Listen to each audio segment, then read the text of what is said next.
नमस्कार। आज हम बात करेंगे ऑयस्टर मशरूम के बारे में। तो आइए हम बात करते हैं किस प्रकार से ऑयस्टर मशरूम को उगाने के लिए हम लोग क्रॉप रूम को तैयार करेंगे। क्रॉप रूम को तैयार करने के लिए जिन भी चीज़ों की आवश्यकता पड़ती है, सबसे पहले उनको एकत्र किया जाता है। क्रॉप रूम का डिज़ाइन किस प्रकार से तैयार किया जाएगा, कच्चा फार्म और पक्का फार्म दोनों विधि मैं आपको बताऊँगा। सबसे पहले हम बात करेंगे कच्चा फार्म का निर्माण हम लोग किस प्रकार से करते हैं। कच्चा फार्म का निर्माण करने के लिए जिन भी चीज़ों की आवश्यकता पड़ती है, सबसे पहले उनको हम एकत्र करते हैं और फिर उसके पश्चात हम कच्चे फार्म को बनाना प्रारंभ करेंगे। कच्चे फार्म को बनाने के लिए कुछ लकड़ियाँ, बाँस, रस्सियाँ, पॉलीथीन, पुआल, पत्ती, सरकंडा इत्यादि इन सभी चीज़ों को पर्याप्त मात्रा में इकट्ठा करने के पश्चात हम लोग इस प्रकार का ढांचा बनाना प्रारंभ करते हैं। यह ढांचा अपने नज़दीकी किसी ऐसे मजदूर से बनवा सकते हैं जो इस प्रक्रिया को करना जानता हो। जैसा कि आप फोटो में देख भी पा रहे हैं, हम लोग इस प्रकार के एक फार्म का निर्माण करने के पश्चात हम लोग इस प्रकार से कुछ रस्सियों की मदद से रैक्स लगाते हैं और ऑयस्टर मशरूम के जो पैकेट आपको हम लोग बताएंगे किस प्रकार से पैकेट्स को फिल किया जाता है, वो पैकेट्स हम लोग इन रस्सियों के माध्यम से इसके बीच में फंसाकर टांगते हैं।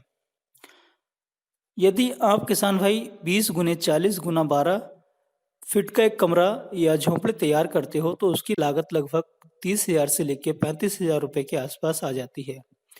यदि मजदूरी और अन्य कुछ सरकंडे या इत्यादि बांस बल्ली आप खुद ही व्यवस्थित करते हो, अपने खेत से व्यवस्था करते हो, तो तब आपकी लागत कोई ज़्यादा खास नहीं आती है।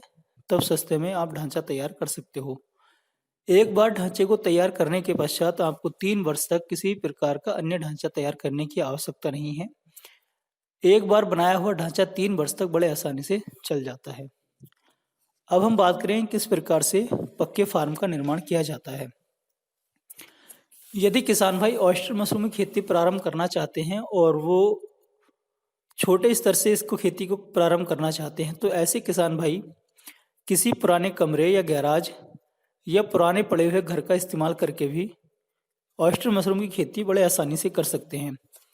जैसा कि आप फोटो में देख पा रहे हैं, इस प्रकार का हम लोग एक कमरा तैयार करके और उसके अंदर रस्सियों की मदद से रैक बनाते हैं और फिर उसके बाद हम लोग जो ऑयस्टर मशरूम के पैकेट्स होते हैं उनको फिल करके रखते हैं। ऐसा करने से हमारी ऑयस्टर मशरूम की क्रॉप जो होती है, एक ही कमरे से हम लोग को ज़्यादा उपज मिलती है और ज़्यादा पैदावार होने की वजह से एक ही छोटे कमरे से हम लोगों को अधिक मुनाफा होने के संभावना यानी कि ज़्यादा हमारे चांस होते हैं।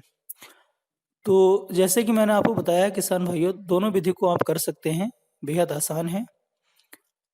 और कच्चा फार्म का निर्माण यदि आपको करना है तो पहले से ही मज़दूरों की व्यवस्था करके रखें, तो ये चीज़ करना आपके लिए बेहद आसान हो जाएगा। धन्यवाद।